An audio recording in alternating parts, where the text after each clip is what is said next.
people think that gold is this so-called safe haven. But if you Right. look at the dollar price of gold, let us say over 50 years, it's been an extremely volatile asset. One thing has been that the markets have been becoming very narrow.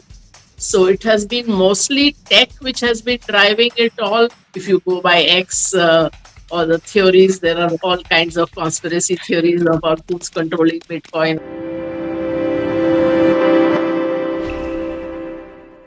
Welcome to FO Talks. With me is Devina Mehra. She is the founder and chairperson of First Global. It's a global asset management firm which manages assets of more than $700 million. Devina is also an author, and her best selling book, Money, Myths, and Mantras, cements her reputation as a leading voice in global investing. And that's what we're going to talk about today. Welcome, Devina. Thank you for speaking to Fair Observer. Thank you for having me. Okay, so I want to start with how 2026 is going to look like.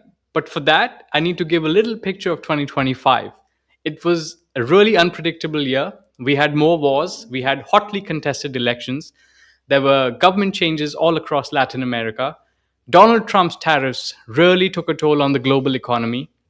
There is inflation kicking off almost in all the major powers. How do you even begin to make sense of global markets in so much chaos?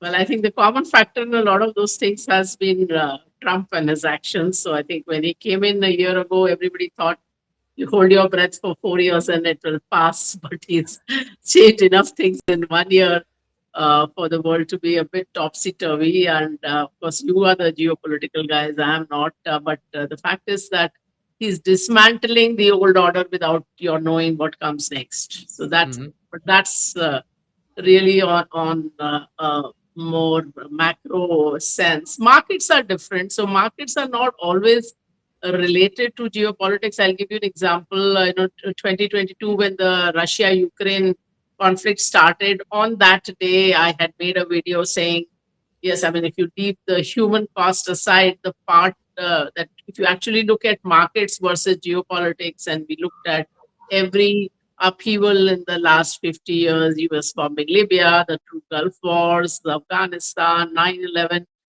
there's a lot of turmoil around that situation just before it happened and just after it happened.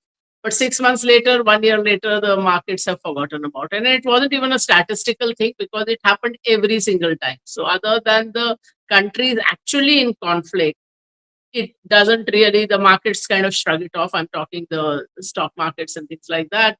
But of course, Russia, Ukraine, the one thing I said was they're major commodity players. So the direct impact on commodity prices is something else. But otherwise, it is not as if that it will weigh down the world forever. And that's what happened. And the other part, of course, is that wars never end quickly. So, just, we are close to 4 years on that. And so, also, even when adversaries are very mismatched, I mean, who could be more mismatched than the US and Vietnam or Afghanistan? But nothing ends that quickly, but the markets forget about it far quicker. There has been a lot of turmoil, but also, basically the leadership has been in markets has been changing. Hmm. So Europe has done quite a bit better in 2025, partly because of currency as well. And US in particular and overall markets in general, one thing has been that the markets have been becoming very narrow. So it has been mostly tech which has been driving it all. And within tech, also actually a handful of stocks, what are called the Magnificent Seven in the US. And in 2025, it wasn't even as if that all seven did well. So it was more like three or four stocks driving the entire S&P 500. So last year, if you look at just that, I mean, the S&P 500, 43% or something of the move was just these stocks. And in the 23 and 24, it was 60% plus. So the average stock has actually not done that well. And US, it's been outperforming a long time. So at some point, that outperformance had to come to an end. And maybe, I mean, all of the actions of President Trump are kind of hastening the end of that. Right. Okay, so can you quickly, before I go deeper into this, can you quickly tell us the seven stocks that you were talking about in the US, the tech Yeah, stocks? I mean, the Google, Nvidia, Tesla, Microsoft, that like they called the Magnificent Seven. So it's not my phrase. So it's like Right, right. just just those top seven tech stocks, including Tesla. Right, but there was also a lot of talk about this AI bubble in the markets. What exactly is that? Okay, so as far as AI is concerned, I have my concerns, and basically the concern is everybody wants the next big theme, the next big technology that's going to change the world. But the history of the world shows something very interesting, that A, you do not know which technology will do that well. Hmm. Even if it does well, how long will it take to succeed? Even if it succeeds, which companies succeed? And even if the companies actually get the business, will they make money out of it? So if you look at, there was recently somebody who used to write a technology column who retired after 40 years, and he kind of recapped all the technologies that were launched with great fanfare, or at least some of them, like Google Glass and Apple Car and 3D televisions. And if you remember, Facebook changed its name to Meta because they thought metaverse was the thing in the world, and now we've all forgotten about it. So that's Right. one part. The other part is the technology may well succeed, and in 20th century, I mean, what better examples can I give than automobiles and aviation, which is anything. And yet they were a graveyard of companies as far as investors were concerned. They by and large didn't make money. If you look at the internet itself, at the Hmm. time that 25 years ago internet was taking off, and people said that everybody in the world will use the net, which came to pass. They said, and you couldn't go wrong investing in companies which are actually laying down the infrastructure for internet. So as you know, the net is carried across the world on undersea cables. So there was this company called Global Crossing, which laid a lot of these undersea cables. We are still using those cables. The company went bankrupt more than 2 decades ago. So AI, that's a concern, that amount of money that uh, it needs for anybody to be in the race Right. is immense.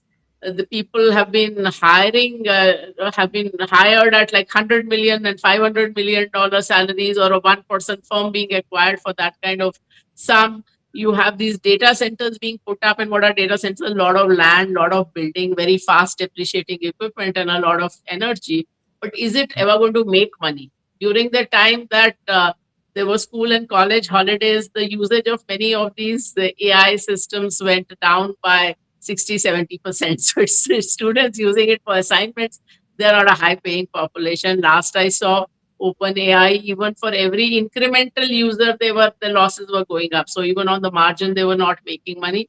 So those Hmm. are the concerns. Also, a lot of even debt funding going into it. And a lot of the large companies are not taking the debt onto their books. If you are a Meta or a Microsoft, you are not taking the money onto your books. You are Hmm. taking it onto you're asking some small company or even a startup to set up the data center, and that also is getting funded through debt. So those are the concern areas, that whether it might change the world, but is it going to make money? Right. Right. Davina, you and I are both in India, and I want to talk about how India is doing in the global market. So our manufacturing is down, and our FDIs are slowing. Our FIIs are exiting. We've also seen a deficit in our capital accounts for the first time in 2 decades. Yet the narrative is that India is rising and the West is slowing down. Is that really true? Is there really any momentum in India right now, or is this just media hype? No, I mean, if you go by the numbers, yes, I mean, our real GDP growth is high and higher than most other countries. So those are the numbers. Yes, you are right. The manufacturing as a percentage of GDP is almost the lowest it has been since records began in the 1960s. Hmm. So it is about in the 12 to 13.5% range for the last 2 3 years. It used to be 17.5% not so long ago. So about 10 12 years ago, for 5 6 years in a row, we were in that range. Many other industries also where we could have done better. Tourism comes to mind, which is a big employment generator. So we have not yet crossed pre-COVID levels. But yes, the headline GDP number is still good. A lot of it is, of course, coming out of government spending also. But now private consumption has accelerated a bit. especially as inflation came down. So inflation has come down quite a bit. And of course, if you're looking at markets, one important thing I want to point out is that macroeconomics and markets are not the same thing. So Mm, oftentimes, when right. somebody says, if I say I recommend XYZ country, people say, do you think that country is going to do well? That may or may not be the case. I mean, China being the absolute contra example on the extreme that Chinese market made a high in 2007, which it has taken out only, I think, about a year ago or so. In between, its GDP went up 6.5, 7 times, but that high was not crossed. So it can be as extreme as that. So markets are different. Yes, we are growing faster than a lot of countries, but it's still not good enough, for example, to provide enough employment, and or for that matter, for our per capita income to be where we would like it to be. Right. There's also a lot of talk about the decline of dollars domination. In fact, if you go to social media, especially X, formerly called Twitter, there's so many posts about something called the de-dollarization, and very recently, Chinese President Xi Jinping, he urged countries to adopt the renminbi as the alternative reserve currency of the world. Do you think that that is possible? Do you think there can actually be the so-called de-dollarization in the global financial ecosphere? So I had made a video on de-dollarization, I think about a year and a half ago, where I said that uh, I think the fears or whatever you call it, fear or not of de-dollarization are overdone because reserve currencies don't change that easily. Hmm. But I think that pace has accelerated after President Trump has come in because, as I said, he has dismantled the old order. So he's dismantled. U.S. was not just a rich country; it was a rich country which had this reputation of great, institutions, rule of law, free speech, etc. And so many of those things are under question, which means that uh, other countries' whole comfort with the dollar is probably Hmm. going down. I don't see, that people will run to the Chinese currency either, because that's like between that's a devil and the deep sea kind of probably worse. So so that's the I think of course China is a huge trade partner for many countries. To that extent, they may be comfortable holding Chinese currency, but I don't think it's like really going to be the reserve currency. I think people Right. will move to some combination of euro, Swiss franc, Japanese yen, bit of gold, which is also happening. So, but that's going to again be of uh, damage the US in the long term if people turn away from the dollar, or if Yes. there is like question mark. I mean, all our school days and college days, it was that risk-free rate in the world is the US Treasury. So if you put a question mark on that, then a lot of assumptions change. I actually want to come to the to gold and other minerals later, but I want to talk about digital currencies, especially if we look at Bitcoin, we look at Solara, we look at Ethereum. Do you think they have, the support and the backing to maybe replace the dollar one day? I'm not of that view. I mean, I'm not of the view that these are not legitimate assets, but I would not say that this is something where you should have a significant portion of your net worth. So they're okay as diversification tools, if you're holding 2%, 5% or in that range, but nothing more than that. And also because even in their limited history, they have been drawdowns, meaning losses from the top of 70 to 85% multiple times. So, I Hmm. mean, one function of a currency is if you're using it to price other things, you cannot use it to price something if the currency itself is so volatile. So, how can Right. you buy let us say a car price at whatever 50,000 XYZ crypto, but if the crypto price tomorrow is 20% down or 30% up, you can't be repricing your car every day. So, that's the whole point, that you cannot use it. It's a misnomer to call these currencies as such. And also, you don't know who's behind it. There again, if you go by X or the theories, there are all kinds of conspiracy theories about who's controlling Bitcoin and who's controlling, XYZ currency or crypto or whatever. So I don't think, again, we see a big move there.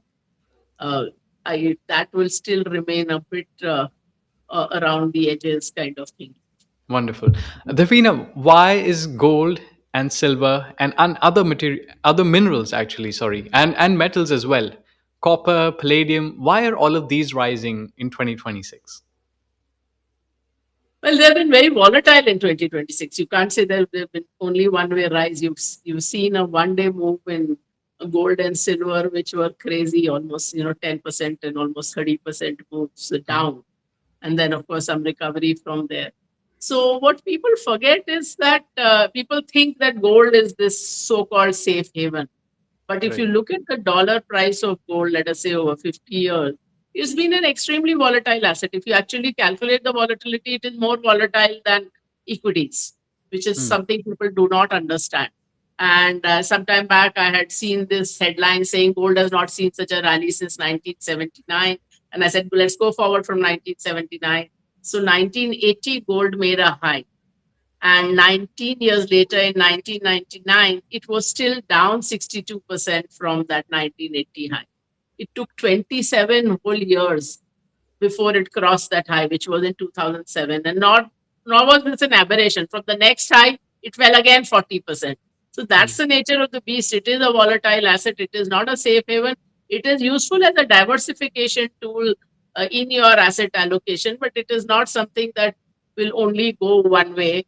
And only in rupees, the uh, gold chart looks good because it's essentially a rupee depreciation chart. So so there it looks that it never goes down, but because the rupee is depreciating. And our grandmothers were not wrong in buying gold, because at that time you could not invest in any other hard currency asset. Gold was your only option. Right, right. Davina, very quickly, can you tell us more about your organization, First Global? It's very fascinating how you've built this because it uses both human insight and AI into managing global money. Right. So, how does that work? Okay, so we started on what is called the sell side. So that's the broking and investment banking side. So for the first about 2 decades of the organization, that's we were basically servicing large foreign institutions, and then we moved to asset management around 2015, starting with global asset management, later on adding India PMS also. And the reason why I started the India PMS, or our portfolio management services, so late, was it's as late as 2020, was that I said, let me have something which is consistent, predictable, which gives me some forecastability, because I don't want to take people's money and just manage it based on my whims and fancies, that I like this stock and let me buy this, and not that. So let's have some systematic way of doing it. And artificial intelligence, machine learning gave us that thing. And it is not just because it was available or it is like a fashionable thing to do. Mhm. I started when I started equity research in India back in 1993. The profession of security analyst did not exist in India. So I started from there, and I really liked the heat and dust of the 90s. But something fundamental has changed from the 90s, which is that, and this is true not just of India, of all the markets, that back then the real edge was an information edge, that a Hmm. Fidelity could sit in a room with an IBM or Procter and Gamble and get differential information. Hmm. Now, by law, everywhere information has to be available to everyone. So now the skill set required has changed from getting information to analyzing masses of data and making sense of it, which is where the machines come in. Not only can they look at more securities, globally, we look at more than 20,000 securities. They can look at more factors per security. More important, they can do it without human bias and without human randomness. Hmm. So that is the edge of the machine, but we still have a human overlay because not everything is captured there. So you need a good human being in terms of how to code the machine, because ultimately it's only a tool. So what do you put into that system? And then even on the system output, we have a human overlay. But the fact is that humans alone are prone to too many errors. One of my favorite authors is Daniel Kahneman, and he's written extensively about all the ways our brain trips us up, and not just in investing, in any kind of decision making. Right. Davina, what's one trend you're watching in 2026, or you're looking out for in 2026 that could make or break the global market world, like worldwide? Oh, it doesn't work like that. And risk is always something you didn't see coming. So I mean, going back to 2022, economists is supposed to have this geopolitical radar. In January, they did a story on the 10 or 12 geopolitical hotspots in the world, and Russia Ukraine was missing, which is where the war broke out just the very next month. So I mean, I have no great crystal ball, which is why I mean the systems are required, because human beings are get too married to the stories and narratives in their head. So that's why you need the fact check, on you need the data check. So I am not one of those who says that, I can see the future. I never give index projections either for a year. Right. Brilliant. Davina, thank you very much for this wonderful interview and for these amazing insights. And thank you for speaking to Fair Observer. Thank you. A pleasure.